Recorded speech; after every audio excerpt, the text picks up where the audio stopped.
সাইয়্যিদুল কাউনাইন খাতামুল মুরসালিন আখিরা মাদবুয়াদ ফখরুল আউয়ালিন শুধু ওজুদাস রহমাতুল লিল আলামিন মসজিদে ওষুধ হামারো এ জমিন। গোটা মসজিদটাকে, জমিনটাকে আল্লাহ রসুলের জন্য মসজিদ ঘোষণা করে দিয়েছেন। ইব্রাহিম আলাইহিস সালাতু ওয়াস সালাম মাকামে ইব্রাহিম পাথরের মধ্যে দাঁড়ায়া বাইতুল্লাহ নির্মাণ করেছে। তাই আল্লাহ তাআলা ইব্রাহিমের পা লাগার বরকতে আল্লাহ কোরআনে আদেশ করেছেন ওয়াত্তাখাযু মিন মাকামি ইব্রাহিম মুসাল্লা। হে হাদি সাহেবরা, ইব্রাহিম যেই পাথরে রাইকা কাবা নির্মাণ করেছে, তোমরা সেই পাথরে তোমরা তার সম্মানার্থে 2 রাকাত করে নামাজ পড়বা। সুবহানাল্লাহ বলেন।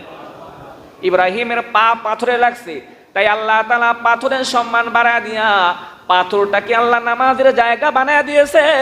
আর আমার নবী মা আমিনার গর্ভ থেকে আইসা জমিনের মধ্যে পা লাগার সাথে সাথে আল্লাহ তাআলা তার পায়ের বরকতে গোটা জমিনটাকেই মসজিদ বানায় দিয়েছে। সুবহানাল্লাহ।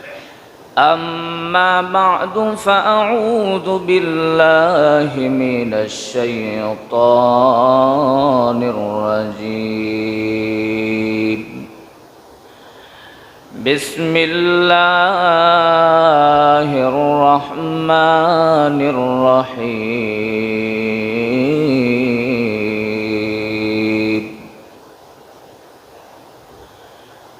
আলাম নাশরাহ লাকা সাদরাক ওয়া ওয়াদা'না আনকা ওয়িজরাক الذي أنقض ظهرك ورفعنا لك ذكرك.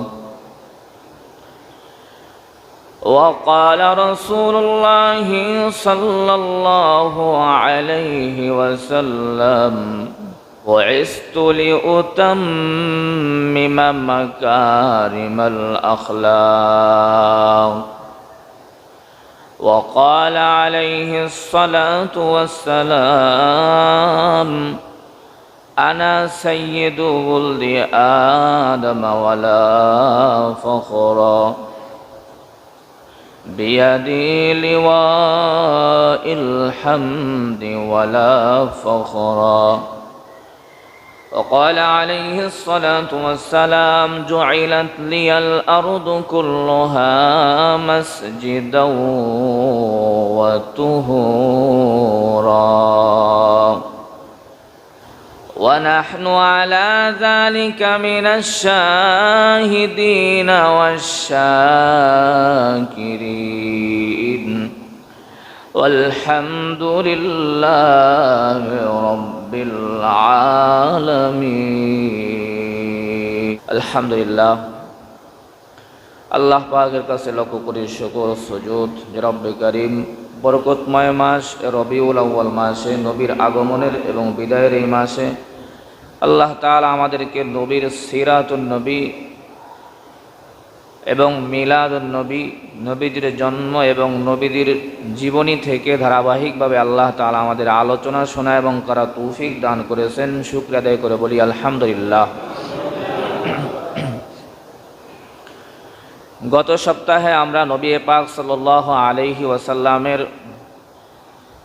জন্মের আবির্ভাবে পৃথিবীতে যে অবস্থা ঘটেছিল, ঐতিহাসিক যে ঘটনাগুলো ঘটেছিল তার কিছু ধারাবাহিক আলোচনা আমরা শুনেছিলাম, যেটাকে সিরাতের ভাষায় ইরহাসাত বলা হয়, নবুয়তের পূর্বাভাস। নবুয়তের পূর্বে পৃথিবীতে যা যা ঘটেছে এবং আল্লাহর রসুল জন্মের পরেও যে যে অবস্থা ঘটেছিল আমরা সেই সম্পর্কে সংক্ষিপ্ত আলোচনা শুনেছিলাম। আজকে আমরা নবী পাক সাল্লাল্লাহু আলাইহি ওয়াসাল্লামের শ্রেষ্ঠত্ব এবং মর্যাদা নিয়ে আলোচনা করব, যে অন্যান্য নবীদের তুলনায় আমাদের নবীকে আল্লাহ তাআলা কেমন শ্রেষ্ঠত্ব আল্লাহ দান করেছেন, এই বিষয়ের উপর আজকে আমরা ইনশাআল্লাহ আলোচনা শুনব।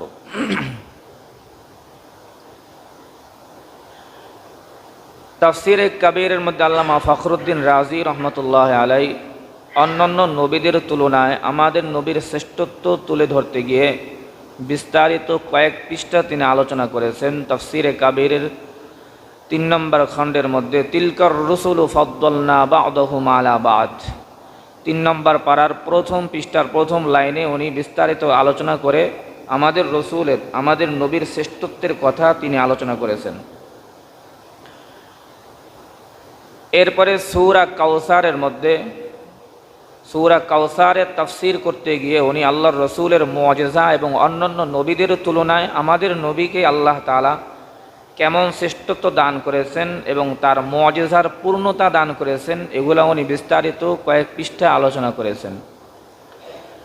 সূরা আলাম নাশরাহ ওয়া রাফা'না লাকা যিকরাক, এই আয়াতের তাফসীর করতে গিয়ে উনি সুন্দরভাবে রাসূল পাক সাল্লাল্লাহু আলাইহি ওয়াসাল্লামের মর্যাদা এবং শ্রেষ্ঠত্বের কথা আলোচনা করেছেন। মোটামুটিভাবে এই 3টা জায়গা যদি লক্ষ্য করা যায় তাহলে মোটামুটি রাসূল পাক সাল্লাল্লাহু আলাইহি ওয়াসাল্লামের শ্রেষ্ঠত্ব আর মর্যাদা যদি কেউ জানতে চায়, এই 3টা জায়গা লক্ষ্য করলেই মোটামুটি আল্লাহর রসুলের শ্রেষ্ঠত্ব সম্পর্কে সে বুঝতে পারবে।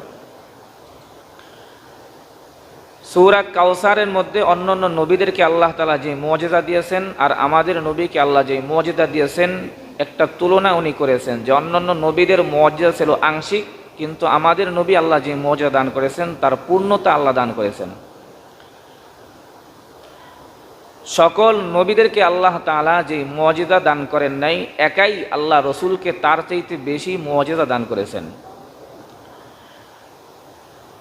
আল্লামা ইবনুল কাইয়ুম জাওজি রহমতুল্লাহ আলাইহি বলেন যে আমাদের রসুলকে আল্লাহ তাআলা 2000-এর উপরে মুআজিজা দান করেছেন। পয়গম্বর মূসা আলাইহিস সালাতু ওয়াস সালাম, কেউ কেউ বলেন যে আমাদের নবীকে আল্লাহ তাআলা 4000 মুআজিজা দান করেছেন। হযরত মূসা আলাইহিস সালাতু ওয়াস সালামকে আল্লাহ তাআলা 9টি মুআজিজা দান করেছিলেন। পবিত্র কোরআনে আল্লাহ বলেন ওয়ালাকাদ আতাইনা মূসা 9 আয়াতিন বায়িনাত, যে আমি মূসাকে 9টি নিদর্শন মুআজিজা দান করেছিলাম। অথচ মূসা আলাইহিস সালাতু ওয়াস সালামকে আল্লাহ সম্পূর্ণ 9টি মুআজিজা দান করেছেন, আমাদের নবীকে আল্লাহ তাআলা একদিনেই এর চাইতে বেশি মুআজিজা দান করেছেন। সুবহানাল্লাহ বলেন। পয়গম্বর মূসাকে মোট আল্লাহ 9টি মুআজিজা দিয়েছিলেন, আর আমাদের নবীকে একদিনেই আল্লাহ তাআলা এর চাইতে বেশি মুআজিজা দান করেছেন। নূহ আলাইহিস সালাতু ওয়াস সালামের জিন্দেগিতে আল্লাহ তাআলা যে কয়েকটি মুআজিজা দান করেছেন, এক কথায় সকল নবীদের জীবনেতে আল্লাহ তাআলা যত মুআজিজা দান করেছেন, সকল নবীর মুআজিজা একত্র করলেও আমাদের নবীর মুআজিজার সমপরিমাণ হবে না। সকল নবীদের মুআজিজা তো আল্লাহ তাআলা আমাদের রসুলের মধ্যে দিয়েছেন এবং তাদের সকলের মধ্যে যা দেন নাই তাও আল্লাহ নবীর মধ্যে দিয়েছেন। অন্যান্য নবীদের মুআজিজা আংশিক, আর আমাদের নবীর মুআজিজা আল্লাহ তাআলা পূর্ণতা দান করেছিলেন। উদাহরণস্বরূপ যেমনিভাবে যে আদম আলাইহিস সালাতু ওয়াস সালামকে আল্লাহ তাআলা ফেরেশতার মাধ্যমে সিজদা করাইছেন, আর আল্লাহ তাআলা সম্মান দিতে গিয়ে ফেরেশতাদের মাধ্যমে সম্মান করেছেন, আর আমাদের নবীকে আল্লাহ তাআলা নিজেই সম্মান দিয়েছেন। মূসা আলাইহিস সালাতু ওয়াস সালামের হাতের আঘাতে সাগর ফেটে রাস্তা হয়ে গিয়েছে, আর আমাদের নবীকে আল্লাহ এর চাইতে বড় মুআজিজা হাতের ইশারায় চাঁদ দ্বিখণ্ডিত করে দিয়েছে। নূহ আলাইহিস সালাতু ওয়াস সালামকে আল্লাহ তাআলা বাঁচানোর জন্য নৌকা দান করেছেন, আর আমাদের নবীকে আল্লাহ তাআলা নৌকা ছাড়াই নিরাপদে মক্কা থেকে মদিনায় মানুষের কবল থেকে বাঁচিয়ে দিয়েছেন। সুবহানাল্লাহ। সকল নবীদের মুআজিজা একত্র করলেও সুলাইমান আলাইহিস সালাতু ওয়াস সালাম পাখির ভাষা বুঝতেন, আর আমাদের নবী তিনি পাথরের ভাষাও বুঝতেন। সুবহানাল্লাহ বলেন। সকল নবীদের মুআজিজা ছিল আংশিক, কিন্তু আমাদের নবীর মুআজিজা আল্লাহ তাআলা পূর্ণতা দান করেছিলেন। বালাগাল উলা বিকামালিহি কাশাফাদ দুজা বিজামালিহি হাসুনাত জামিউ খিসালিহি সাল্লু আলাইহি ওয়া আলিহি। জামাল, কামাল, সৌন্দর্য এবং গুণের পূর্ণতা একমাত্র রসুলকে আল্লাহ দান করেছিলেন। পৃথিবীতে যদি পূর্ণাঙ্গ কোনো মানুষ থেকে থাকে সেটা হচ্ছে আমাদের নবী সাল্লাল্লাহু আলাইহি সাল্লাম। রূপে এবং গুণে উভয়টাই আল্লাহ তাআলা তাকে পূর্ণতা দান করেছিলেন। সুবহানাল্লাহ বলেন। এজন্য মূসা আলাইহিস সালাতু ওয়াস সালামকে আল্লাহ মুআজিজা দিয়েছেন 9টা, অথচ আমাদের নবীকে আল্লাহ একদিনেই এর চাইতে বেশি মুআজিজা দান করেছিলেন। অন্যান্য নবীকে আল্লাহ তাআলা নির্দিষ্ট সময়ের জন্য, নির্দিষ্ট জাতির জন্য, নির্দিষ্ট সময়ের জন্য, নির্দিষ্ট এলাকাবাসীর জন্য আল্লাহ তাআলা নবুয়তি দান করে প্রেরণ করেছিলেন। কিন্তু আমাদের নবীকে আল্লাহ তাআলা নির্দিষ্ট সময়ের জন্য নয়, নির্দিষ্ট জাতির জন্য নয়, বরং কিয়ামত পর্যন্ত পৃথিবীর আলামিনের সমস্ত এলাকার বাসীর জন্য, আগত অনাগত সকল মানুষের জন্য আল্লাহ নবী হিসেবে প্রেরণ করেছেন। এক একজন নবীকে আল্লাহ তাআলা এক এক সম্প্রদায়, এক এক এলাকাবাসীর জন্য নির্দিষ্ট সময়ের জন্য নবী বানায় প্রেরণ করেছেন। তারা চলে গেছে, আরেকজন নবী তাদের স্থলাভিষিক্ত হয়েছে, ওখানেই তার নবুয়তের সীমানা ক্ষান্ত হয়ে গেছে, সমাপ্ত হয়ে গেছে। কিন্তু আল্লাহর রসুলকে কিয়ামত পর্যন্ত আল্লাহ তাআলা নবুয়ত দান করেছেন, এমনকি তাকে আল্লাহ তাআলা সকল নবীদেরও নবী বানায় দিয়েছেন। সুবহানাল্লাহ। এখানে আল্লাহ পবিত্র কোরআনে বলেন, ওয়ামা আরসালনাকা ইল্লা কাফাতাল লিন্নাস, ওয়ামা আরসালনাকা ইল্লা কাফাতাল লিন্নাসি বাশীরাও ওয়া নাযীরা। এ নবী, আমি আপনাকে কাফাতাল লিন্নাস, সকল মানব জাতির জন্য আমি আপনাকে বাশীর এবং নাযীর হিসাবে প্রেরণ করেছি। সকল মানুষ, কাফাতাল লিন্নাস, মানুষ বললে যদি মুমিন বলতেন তাহলে শুধু মুমিনদের জন্য প্রেরণ করেছি, কিন্তু আল্লাহ নাস বলেছেন ইহুদি, বেঈমান, মুশরিক যারা আছে সবাই মানুষের মধ্যে অন্তর্ভুক্ত। আমি আপনাকে কিয়ামত পর্যন্ত আগত অনাগত সকল মানব জাতির নবী হিসেবে প্রেরণ করেছি। ওয়ামা আরসালনাকা ইল্লা কাফাতাল লিন্নাস। আর এক আয়াতের মধ্যে আল্লাহ বলেন, ওয়ামা আরসালনাকা ইল্লা রাহমাতাল লিল আলামিন, মাই আপকো রহমত বানকর ভেজা, আমি আপনাকে জগৎবাসীর জন্য রহমত হিসেবে প্রেরণ করেছি। সুবহানাল্লাহ বলেন। আল্লাহ তাআলা হলেন রব্বুল আলামিন। পবিত্র কোরআনুল কারীমের শুরুতে আল্লাহ বলেন আলহামদুলিল্লাহি রাব্বিল আলামিন। আর আমার নবীর ব্যাপারে আল্লাহ বলেন ওয়ামা আরসালনাকা ইল্লা রাহমাতাল লিল আলামিন। নফি নফি শুরুতে বলেন আলহামদুলিল্লাহ, যেরকম আমরা বলি লা ইলাহা ইল্লাল্লাহ, প্রথমেও লা পরেও নফি। লা ইলাহা, কোনো উপাস্য নাই, ইল্লাল্লাহ আল্লাহ ছাড়া, দুইটাই নফি, কিন্তু নফি নফি ইসবাত। তার মানে প্রথমে বলছে কোনো ইলাহ নাই তবে আল্লাহ ছাড়া, আবার বলছে কোনো রহমত নাই তবে নবী ছাড়া। সুবহানাল্লাহ বলেন।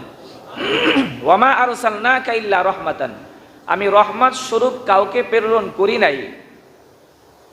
ওয়ামা আরসালনাকা ইল্লা রাহমাতান, ওয়ামা আরসালনাকা, আমি কাউকেই প্রেরণ করি নাই, ইল্লা রাহমাতান লিল আলামিন, আলামিনের জন্য রহমত হিসাবে একমাত্র আপনাকেই প্রেরণ করেছি। যেমন কোনো ইলাহ নাই একমাত্র আপনি ছাড়া, ঠিক তেমনি ভাবে কোনো রহমত নাই আলামিনের জন্য আপনি ছাড়া। সুবহানাল্লাহ বলেন। তাই আলামিনের যদি খোদা হয় একক আল্লাহ, আর এক আয়াতে বোঝা যায় আলামিনের রহমত হবেন স্বয়ং নবী পাক সাল্লাল্লাহু আলাইহি সাল্লাম। আল্লাহ তাআলা যেই যেই জায়গার জন্য আল্লাহ তাআলা রব, আমার নবী ওই ওই জায়গার জন্য রহমত। আল্লাহর রাজত্ব যত দূর পর্যন্ত আছে, নবীর রহমত তত দূর পর্যন্ত আছে। সুবহানাল্লাহ বলেন। আল্লাহ পাকের রাজত্ব শুধু জমিনে না আসমানে? জোরে বলেন। আল্লাহর রাজত্ব শুধু জমিনে চলে নাকি আসমানে চলে? আল্লাহর রাজত্ব শুধু আসমানে চলে নাকি আসমানের উপরেও চলে? আল্লাহর রাজত্ব শুধু জমিনে চলে না জমিনের অতল তলদেশেও চলে? আল্লাহর রাজত্ব প্রত্যেকটা গ্রহ, উপগ্রহ, প্রত্যেকটা নক্ষত্র, প্রত্যেকটা সূর্যের মধ্যেও, চাঁদের মধ্যেও আল্লাহ পাকের রাজত্ব চলে। আসমানে, লৌহে মাহফুজে, প্রত্যেকটা জায়গায়, ফেরেশতাদের মধ্যে, হাইওয়ান প্রাণী যারা রয়েছে তাদের মধ্যে আল্লাহর রুবুবিয়ত চলে, রাজত্ব চলে। ঠিক তেমনিভাবে প্রত্যেকটা জায়গায়, নক্ষত্রে, গ্রহে আর আসমানে, জমিনে, সব জায়গায় নবীর নবুয়ত চলে। সুবহানাল্লাহ বলে। তাই আল্লাহ তাআলা যেমন সকল মাখলুকের জন্য আল্লাহ রব, আমার নবী সকল মাখলুকের জন্য রহমত। তাই আল্লাহ যেরকম সকলের জন্য খালেক, আমার নবী সকলের জন্য তেমন নবী। সুবহানাল্লাহ বলেন। আল্লাহ যেরকম সকল মাখলুকাতের জন্য খালেক, তাই আমার নবী সকল মাখলুকাতের নবী, জিনের নবী, ইনসানের নবী, ফেরেশতাদের নবী, নবীদের নবী। সুবহানাল্লাহ বলেন। সকলের নবী। প্রাণী, হাইওয়ান, জানোয়ার, গাছপালা এদেরও নবী, তাই তো গাছপালাও নবীর কথা শুনেছে। সুবহানাল্লাহ বলবেন না?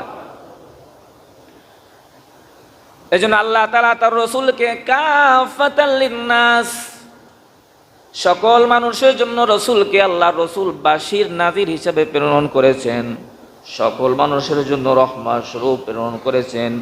কিন্তু অন্য অন্য নবীকে আল্লাহ নির্দিষ্ট সময়ের জন্য, নির্দিষ্ট জাতির জন্য আল্লাহ প্রেরণ করেছেন। সকল নবী আল্লাহ পাকের একাত্মবাদের দাওয়াত দিয়েছেন সবাই শুনে শুনে। আমার নবীর শ্রেষ্ঠত্ব অন্যান্য নবীদের তুলনায় এই সম্পর্কে বলছি, আলোচনা করুন যে কিভাবে। দেখেন, সকল নবীরা আল্লাহর একাত্মবাদের দাওয়াত দিয়েছেন শুইনা শুইনা, কিন্তু আমার নবী একাই আল্লাহর দাওয়াত দিয়েছেন একমাত্র স্বচক্ষে দেখা। সুবহানাল্লাহ বলবেন না? আদম থেকে শুরু করে ঈসা নবী পর্যন্ত সকল নবীরা যে দাওয়াত দিয়েছে আল্লাহ ছাড়া কোনো মাবুদ নাই, দেখা নাকি শুইনা? জোরে বলে। জিবরাইলের কাছ থেকে ওহির মাধ্যমে শুইনা, কিন্তু আমার রাসূল কি শুধু শুইনা দাওয়াত দিয়েছেন না স্বচক্ষে আল্লাহকে দেখা দাওয়াত দিয়েছেন? জোরে বলেন। তাহলে সকল নবী আল্লাহর একাত্মবাদের দাওয়াত দিয়েছেন শুনে শুনে, কিন্তু আমার নবী আল্লাহর একাত্মবাদের দাওয়াত দিয়েছেন স্বচক্ষে মেরাজের রাত্রিতে আল্লাহকে দেখা। তাহলে বলেন না, অন্যান্য সকল নবীদের তুলনায় আমার নবীর শ্রেষ্ঠত্ব কম না বেশি? জোরে বলেন, কম না বেশি? বেশি। সবাই দেখা শুনে শুনে দাওয়াত দিয়েছেন, আর আমাদের নবী স্বচক্ষে দেখা দিয়েছেন। আদম আলাইহিস সালাতু ওয়াস সালামকে পৃথিবীর সকল মানুষের নামাজের জন্য, নবীদের নামাজের জন্য নির্দিষ্ট সীমানা আল্লাহ বাতলে দিয়েছেন। অন্যান্য সকল নবীরা নামাজ পড়ার জন্য নির্দিষ্ট জায়গা লাগতো, মসজিদ লাগতো, গির্জা লাগতো। মসজিদের বাইরে, গির্জার বাইরে, নির্দিষ্ট জায়গার বাইরে তাদের জন্য নামাজ পড়া জায়েজ ছিল না। অন্যান্য কোনো উম্মতের জন্য, নবীদের জন্য নির্দিষ্ট জায়গার বাইরে, গির্জার বাইরে তাদের যেই কি রয়েছে, যেই মসজিদের জন্য আমরা যেটা মসজিদ হিসেবে ব্যবহার করি, তারা তো গির্জা হিসাবে যেটা ব্যবহার করে, এই নির্দিষ্ট জায়গা ছাড়া অন্য কোনো জায়গায় তাদের নামাজ পড়লে নামাজ হইতো না। কিন্তু আল্লাহ তাআলা রাসূল পাক সাল্লাল্লাহু আলাইহি ওয়াসাল্লামকে আল্লাহ পুরা পৃথিবীর পুরা জমিনটাকে তার জন্য মসজিদ বানায় দিয়েছে। সুবহানাল্লাহ বলেন। সকল নবী এবং উম্মতের জন্য নির্দিষ্ট জায়গা ছিল নামাজ পড়ার জন্য, কিন্তু আমার নবীর এমন শান এবং মান, তার পা জমিনে লাগার বরকতে গোটা জমিনটাকে আল্লাহ মসজিদ বানায় দিয়েছে। সুবহানাল্লাহ। সাইয়্যিদুল কাউনাইন খাতামুল মুরসালিন আখিরা মাদবুদ ফখরুল আউয়ালিন শুধু ওজুদাস রহমাতুল লিল আলামিন মসজিদে ঔষধ হামারো এ জমিন। গোটা মসজিদটাকে, জমিনটাকে আল্লাহ রাসূলের জন্য মসজিদ ঘোষণা করে দিয়েছেন। ইব্রাহিম আলাইহিস সালাতু ওয়াস সালাম মাকামে ইব্রাহিম পাথরের মধ্যে দাঁড়ায় বাইতুল্লাহ নির্মাণ করেছে। তাই আল্লাহ তাআলা ইব্রাহিমের পা লাগার বরকতে আল্লাহ কোরআনে আদেশ করেছেন, ওয়াত্তাখাযু মিন মাকামি ইব্রাহিম মুসাল্লা। হে হাদী সাহেবরা, ইব্রাহিম যেই পাথরে রাইকা কাবা নির্মাণ করেছে, তোমরা সেই পাথরে তোমরা তার সম্মানার্থে 2 রাকাত করে নামাজ পড়বা। সুবহানাল্লাহ বলেন। ইব্রাহিমের পা পাথরে লাগছে, তাই আল্লাহ তাআলা পাথরের সম্মান বাড়ায় দিয়া পাথরটাকে আল্লাহ নামাজের জায়গা বানায় দিয়েছে।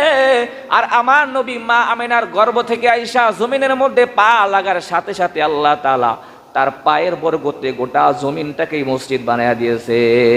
সুবহানাল্লাহ। ইব্রাহিমের পা লাগছে পাথরে, এই পাথরটাকে শুধু এতটুকু জায়গাকে আল্লাহ তাআলা তার সম্মানার্থে মসজিদ মুসাল্লা বানায় দিয়েছে। আমার নবী মক্কার মধ্যে পা রাখছে, গোটা জমিনকে আল্লাহ মুসাল্লা বানায় দিয়েছে। সুবহানাল্লাহ বলবেন না? আদম আলাইহিস সালাতু ওয়াস সালামকে আল্লাহ তাআলা সৃষ্টি করার জন্য পৃথিবী থেকে মাটি নিলেন, মিকাইলকে পাঠাইলেন, যাও মাটি নিয়ে আসো। মিকাইল আলাইহিস আসসালামু আলাইকুম, মাটি তোমার একটু দরকার আছে, আল্লাহ চাইছে। কয় না, আমার থেকে অংশ আমি দিতে রাজি না। আবার চলে গেছে, আল্লাহর কাছে গিয়ে বলে মাটি তো দিতে রাজি না। এবার পাঠাইলেন আলাক ফেরেশতাকে, ইসরাফিলকে পাঠাইলেন, তিনি আইসা একই মাটি নিতে চাইলেন, মাটি রাজি না। আল্লাহ তাআলা সর্বশেষে আজরাইলকে বলেন, তুমি গিয়া মাটি নিয়ে আসো। কয় মাটি যখন চাইছে দেয় না। কয় তোমার কাছে অনুমতি নেওয়ার প্রয়োজন আমার নাই, আমার রব আমাকে মাটি পাঠাইছে, এক খাবলা মাটি নিয়ে চলে গেছে। আল্লাহ কয়, তোরে জান কবজ করার দায়িত্ব তোর হাতে ন্যস্ত করা হবে। তাই আজরাইল আলাইহিস সালাতু ওয়াস সালাম মাটি থাবা দিয়ে আল্লাহর কাছে নিয়ে গেলেন। আদমকে বানাইবেন, পৃথিবী থেকে মাটি নিলেন। বলেন না, আদমকে বানানোর জন্য কোথা থেকে মাটি নিলেন? নাকি জান্নাতের মাটি দিয়ে বানাইছেন? কোথা থেকে মাটি নিয়েছেন? আদম আলাইহিস সালাতু ওয়াস সালামকে বানানোর জন্য আল্লাহ তাআলা পৃথিবী থেকে মাটি নিলেন, মাটি নিয়ে আদমকে আল্লাহ তাআলা বানাইলেন। কিন্তু আদম আলাইহিস সালাতু ওয়াস সালাম পৃথিবীতে আসার পর তাকে যে দাফন করা হয়েছে, সেই দাফনকৃত মাটি কি জান্নাতের মাটি না দুনিয়ার মাটি? ধরে বলেন, জান্নাতের মাটি না দুনিয়ার মাটি? আদমকে আল্লাহ বানানোর জন্য দুনিয়া থেকে মাটি নিলেন, মাটি নিয়ে তাকে বানাইলেন। কিন্তু জান্নাত থেকে যখন তাকে দুনিয়ায় নামায় দিলেন, তার ইন্তেকাল করার পরে তাকে যে মাটির মধ্যে দাফন করা হয়েছে সেটা দুনিয়ার মাটি না জান্নাতের মাটি? ধরে বলেন, সেটা হলো দুনিয়ার মাটি। কিন্তু আল্লাহ তাআলা তার দোস্তকে বানানোর পর নবীজি যেই জায়গার মধ্যে শুয়েছেন, আল্লাহ তাআলা ওই মাটিটাকে আল্লাহ তাআলা জান্নাতের মাটি বানিয়ে দিয়েছেন। সুবহানাল্লাহ। আদম আলাইহিস সালাতু ওয়াস সালামকে বানানোর জন্য দুনিয়া থেকে মাটি নিলেন, নেওয়ার পরে আদম শুইলেন, সেটা জান্নাতের মাটি না। কিন্তু পাক পয়গম্বর সাল্লাল্লাহু আলাইহি ওয়াসাল্লাম দুনিয়ার মাটিতে শুইবেন। আল্লাহ বলেন দুনিয়ার মাটিতে নয়, জান্নাতের মাটিকে আপনাকে শোয়া দিলাম। সুবহানাল্লাহ বলেন। মা বাইনা বাইতি ওয়া মিম্বারি রাউযাতুম মিন রিয়াজিল জান্নাহ, বুখারী শরীফের হাদিস। মা বাইনা বাইতি ওয়া মিম্বারি রাউযাতুম মিন রিয়াজিল জান্নাহ, আমি যে জায়গায় ঘুমাই আর আমার মসজিদের মেম্বার, এই মাঝখানের জায়গাটা হলো জান্নাতের মাটি। সুবহানাল্লাহ বলেন। নবীজি বলেছেন আমি যে জায়গায় ঘুমাইতেছি আর আমার যে মেম্বার, এর মাঝখানে যে মাটিটা দেখতে পাও এটা জান্নাতের মাটি। আল্লাহ তাআলা দুনিয়াতেই থাকার জন্য জান্নাতের মাটি আমাকে পাঠিয়ে দিয়েছেন। সুবহানাল্লাহ বলেন। অথবা কেউ কেউ বলেন যে এই মাটিটাকে আল্লাহ তাআলা জান্নাতের মধ্যে নিয়ে যাবেন। সুবহানাল্লাহ বলেন। এই জন্য আদম আলাইহিস সালাতু ওয়াস সালামের চাইতে আমার নবীর মুজিজা এই দিক দিয়ে কম না বেশি? আদমের চাইতে আমার নবীর মর্যাদা শ্রেষ্ঠত্ব এদিক থেকে বেশি না কম? ধরে বলেন।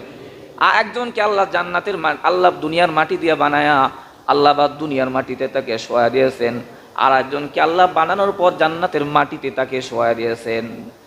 আদম আলাইহিস সালাতু ওয়াস সালামকে বানানোর পরে আল্লাহ তাআলা তার সম্মান দেওয়ার জন্য বললেন উসজুদু লি আদম ওয়া ইয কুলনা লিল মালাইকাতি ইসজুদু লি আদম, হে ফেরেশতারা তোমরা আমার আদমকে সম্মানার্থে সবাই থেকে সিজদা করো।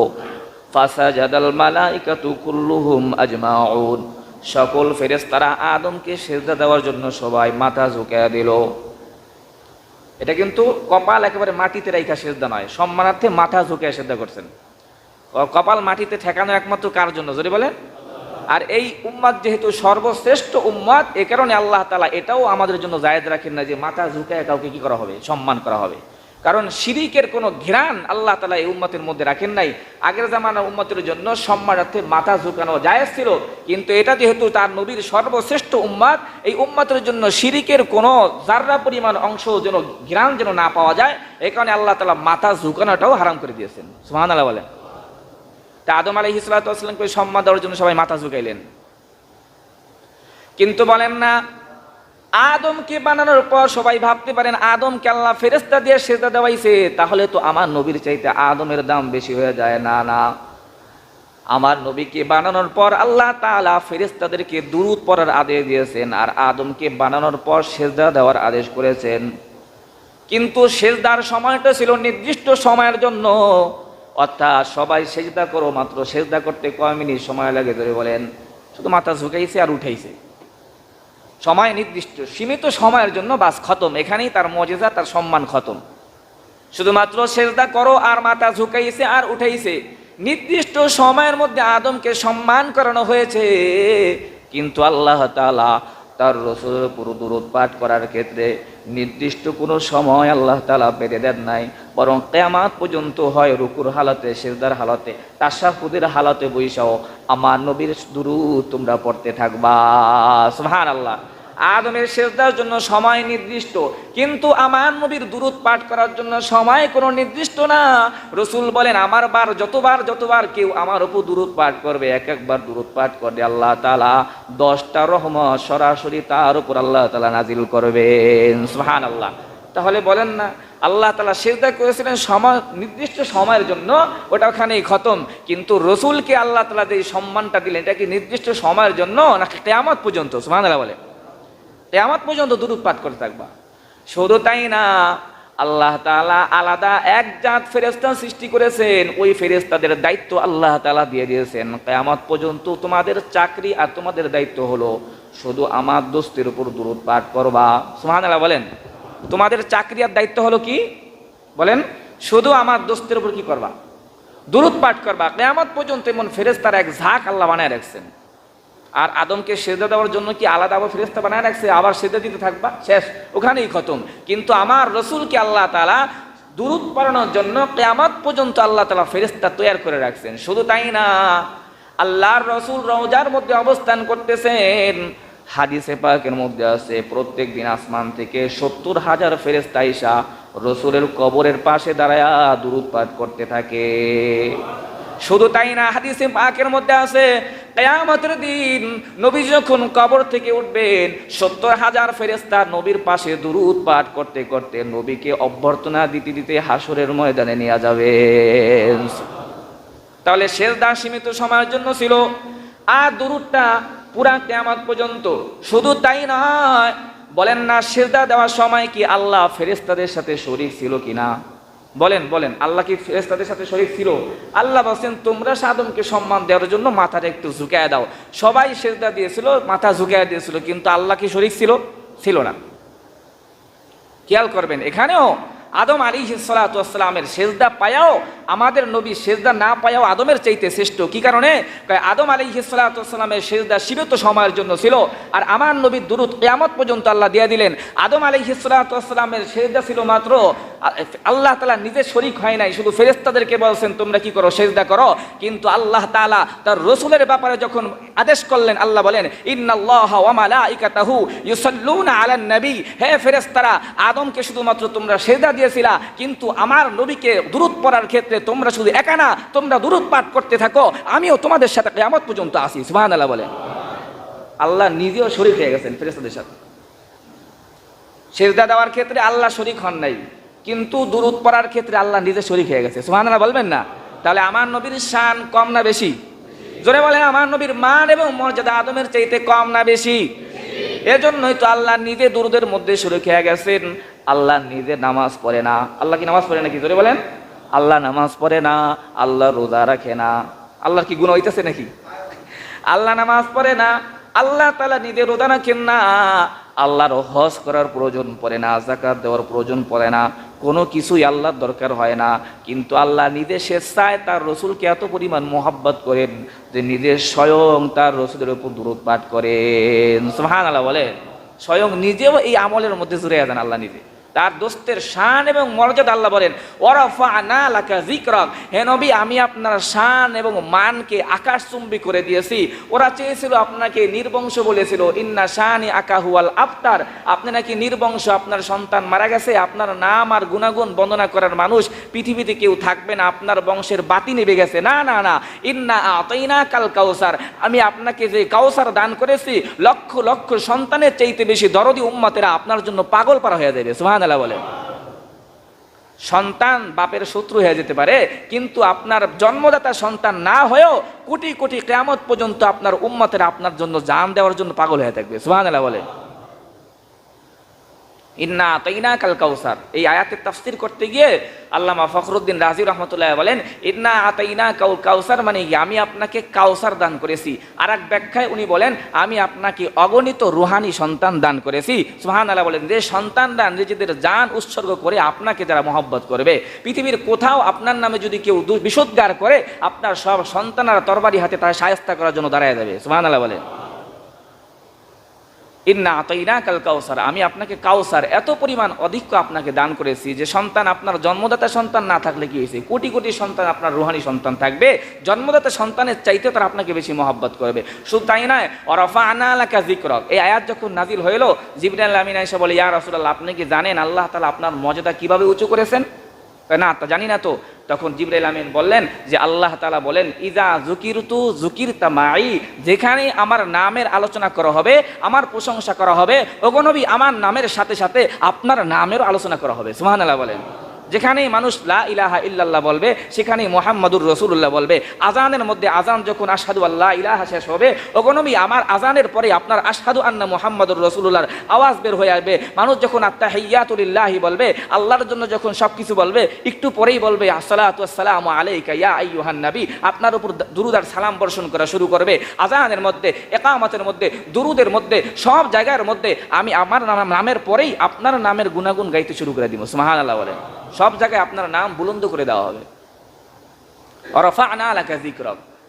এই কারণে আল্লামা ইকবাল বলেন, কি শান হে এক মোহাম্মদ সে ওফা, की शान है एक मोहम्मद से वफा, तूने तो हम तेरे है, ये जहाँ चीज़ है किया लोहे कलम तेरे है, ये जहाँ चीज़ है किया लोहे कलम तेरे है।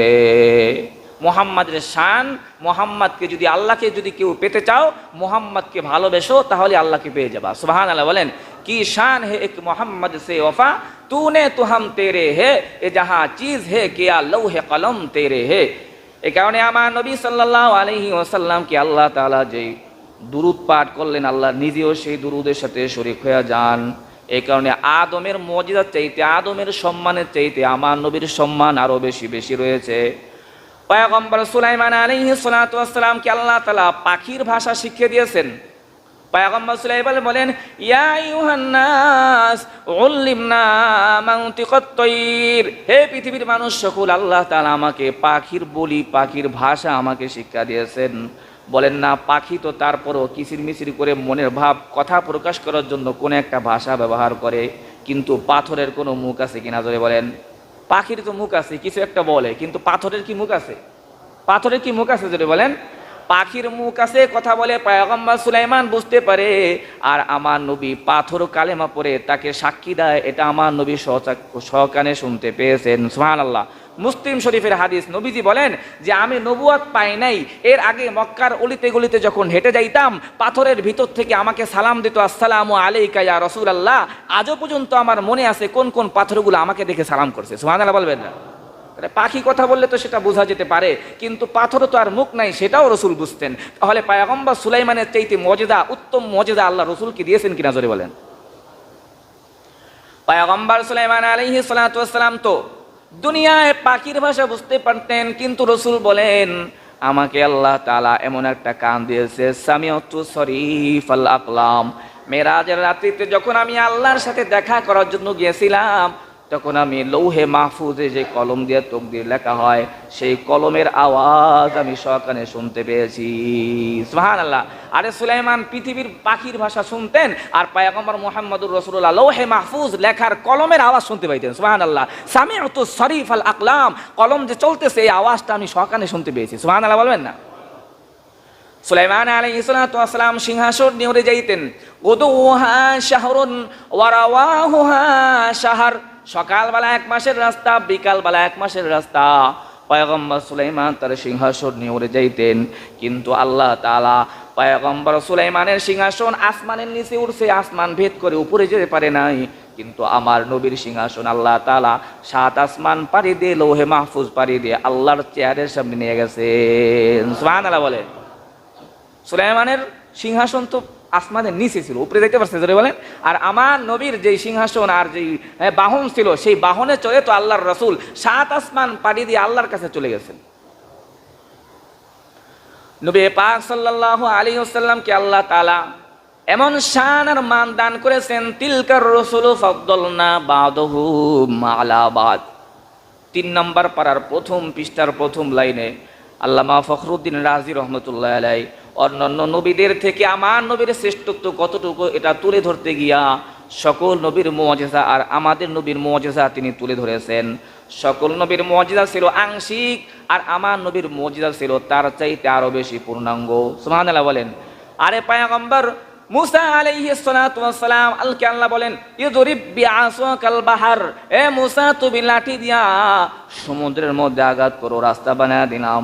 কিন্তু মুসা লাঠির আঘাত করেছে, সমুদ্র লাঠির আঘাত পেয়ে রাস্তা হয়েছে। কিন্তু আমার নবীর দুনিয়ায় বসে আকাশের দিকে ইশারা করেছে, নবীর হাতের ইশারা পাওয়ার সাথে সাথে আকাশের চাঁদ দ্বিখণ্ডিত হয়ে গেছে। সুবহানাল্লাহ।